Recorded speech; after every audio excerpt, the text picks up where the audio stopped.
I'm John, Catalyst Creative for EventHubs, and today I explore why the case for Rose in Street Fighter 6 goes through Netflix's KPop Demon Hunters. If you enjoy this, please leave a like on the video as it helps out what we're doing tremendously. On the left of your screen is Rumi from Netflix's KPop Demon Hunters, and on the right is Rose from Street Fighter V's character select screen.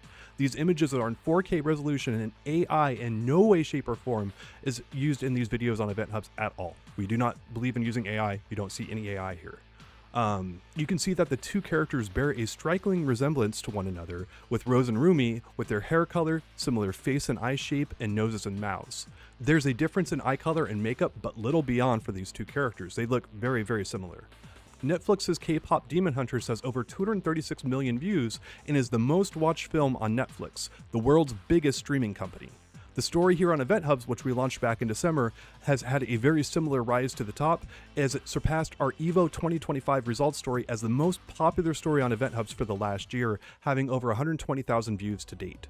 Now would be a great time to bring back Rose, who Capcom, I need to remind people here, who Capcom owns the full rights to since she made her debut in the 1995 release of Street Fighter Alpha.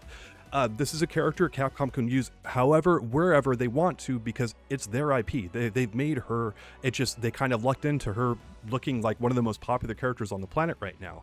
All they really need to do is change her hairstyle to a braid and give her some makeup highlights, maybe change her outfit a little bit, and boom, you've got someone who might be a dead ringer for Rumi and perfectly within your realm to be able to use however you wish to. The amount of fans out there of KPop Demon Hunters that could potentially see Rose and go, hey, is that one of the characters I love? And seeing her fighting along Ryu, Chun-Li, Bison, the rest of the cast and whatnot, that could potentially get a ton of attention. And maybe even possibly you could work out an official crossover with KPop Demon Hunters because they're like, hey, wow, this incredible franchise we love, Street Fighter, there's a character that looks a ton like our main character. Why don't we work together and make something awesome?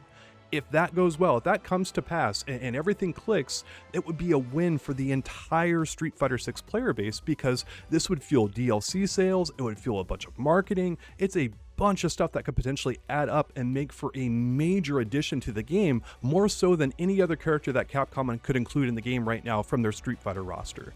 Rose is gigantic. So Capcom releases 4 characters every year for Street Fighter 6, and I think it's worth making Rose one of those in this upcoming season. Basically, it's a 1 out of 4 shot. Even if you're not a huge fan of the character, I think it's worth taking a shot at this because you never know what this could be. This could literally generate tons of sales and so much more. And you could also lean into the whole Demon Hunter thing by having Rose track down Akuma, whose name literally means demon, after you resolve one of the best storylines that existed in Street Fighter V. So there is so much here. I really hope Capcom leans into this because it's just a great opportunity that's sitting there right there for them, a better opportunity that exists for any other member of the Street Fighter universe. In the prior game, Rose is speaking with Manat and saying that she must go alone to see Oro in India, as it's a matter that only she is destined for and she's going to be away for a long time.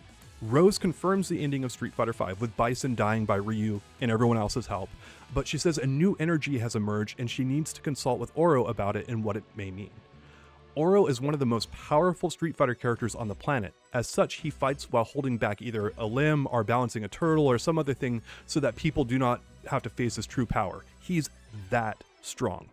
Oro is kind of like the Street Fighter equivalent of Yoda, but Rose is right up there with Oro. That's how come the two of them are talking about this new power that's entering in here. She's around the same level as Bison because of, their overlap in the plot line and stuff. So she often responds to cataclysmic events or major things happening in the plot line, but often in her own way, either through fortune telling or just being there to help all the good guys fight off Bison. She fights, but she uses her other powers as well. The main bad guy of Street Fighter V, unbeknownst to most people out there, is G. G is a Gaia or Earth-based life form who seeks to be the president of humanity and wants to save us all, basically. He posts videos on the internet, he bears a bit of resemblance to Abraham Lincoln, and the devs just kind of slid it in there in a blog post that he's one of the bosses of the game, without really setting it up too much, except for in people's storylines like Rose. But his official storyline has not been resolved yet, even though the Street Fighter 6 takes place about 10 years after the events of Street Fighter 5. G is a huge part of that, and Rose going and finally taking him on and us seeing what happens would be huge. And the big thing about this is that Rose learns of the end of humanity as if a gigantic glacier is going to fall into the ocean unless she goes back in time, and so she immediately takes a bath. Because why would you not do that? because, you know, all my friends and family are going to die. But this bath is so good. This bath is so good. Oh my God. And then you take a look at the artwork that Capcom commissioned for this and you go, okay, I'm in. I'm in. So, anyway, maybe in Street Fighter 6, Rose can go back in time to stop Bison's cloning of himself. As we already know, in Street Fighter 5 he died, but he's brought back as a clone in Street Fighter 6 to one of his bodies. Maybe there's a way for Rose to basically go back in time and thwart that in some way, shape, or form. Mix that in with her Demon Hunter thing, with chasing down Akuma, and you have one heck of a plot, which is pretty much the status quo for Rose. She's one of the more interesting characters in the entire franchise, which actually has notable and major events tied to her plot. That's a lot of fun to explore, especially in a franchise where sometimes the endings and other stuff can be a little bit lackluster. Also, Rose is even featured in M. Bison's World Tour artwork, as you can see here on screen, and she is a big portion of what ties M. Bison into the main plots, as they share like the same soul or some kind of other thing. It's a really weird kind of like a thing that Capcom's done there, but nonetheless interesting. Rose also fits a heavy need in Street Fighter 6's DLC lineup because the game lacks options in mid-range zoning characters, which is something Rose is well known to be. She's one of the best zoning characters in the franchise, and it will give competitors another character to help diversify and make the roster more interesting. Basically, it's mid-range zoners is pretty much Chun-Li in the entire game right now, and it's not enough. That's often the role that Rose fits, so she would be a perfect character to add into the game at this moment in time from a gameplay standpoint as well. But I've made the case for Rose in Street Fighter 6, but you should make the case in the comments below and let us know what you think. So this is how I heard about KPop Demon Hunters.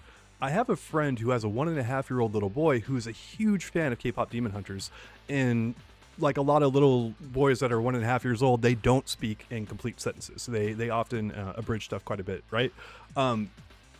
So his mom was telling him to go to bed, and he was being difficult, and he's like, "No, I want to watch demons."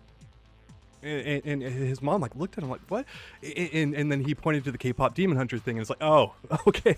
So his mom was trying to act serious, but meanwhile she just laughed at her butt off, because it's like he said something so absurdly hilarious that you just can't like help but crack up at that.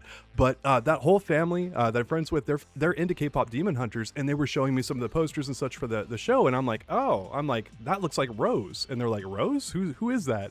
And then I showed them some artwork for Rose, and they're like, that's Rumi. That's Rumi from K-pop Demon Hunters, and here we go. That led to the story on EventHubs, which led to this video, and here we are. But if you're wondering my thoughts on the movie itself, I do highly recommend it. It's a great film. And not even just for the Rose stuff on it, like it's great, like for the music standpoint, how well executed and how well written it is. It's a wonderful show. So I do highly recommend checking it out.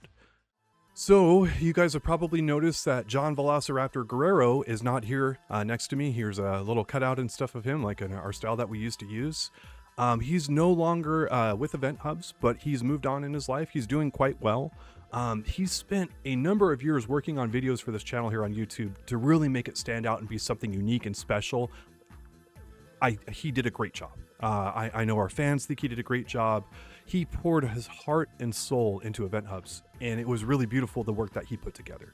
I think his vision for things and how they could work on YouTube was really cool. Unfortunately, this is a reality facing a lot of content creators online, as it's hard to make all this stuff go sometimes. And so he's no longer with EventHubs. But yeah, we definitely are wishing him well. On that note, he's actually hit 2 major life goals recently.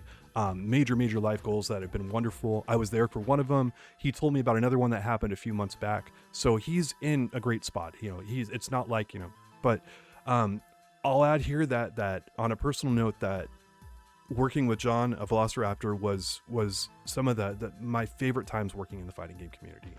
I remember talking with him about all the different episodes we recorded, like so many meetings, so much time that we spent together doing this stuff and trying to build it up.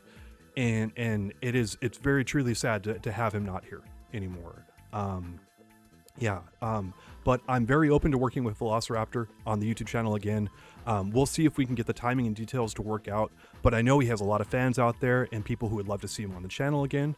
On that note, please jump into the comments below and leave a note here on what Velociraptor's contributions to YouTube and to EventHubs, the website, has made to you. I know he will check these out. John, like I said, is a really good dude. You should wish him well in the comments below. And There it is.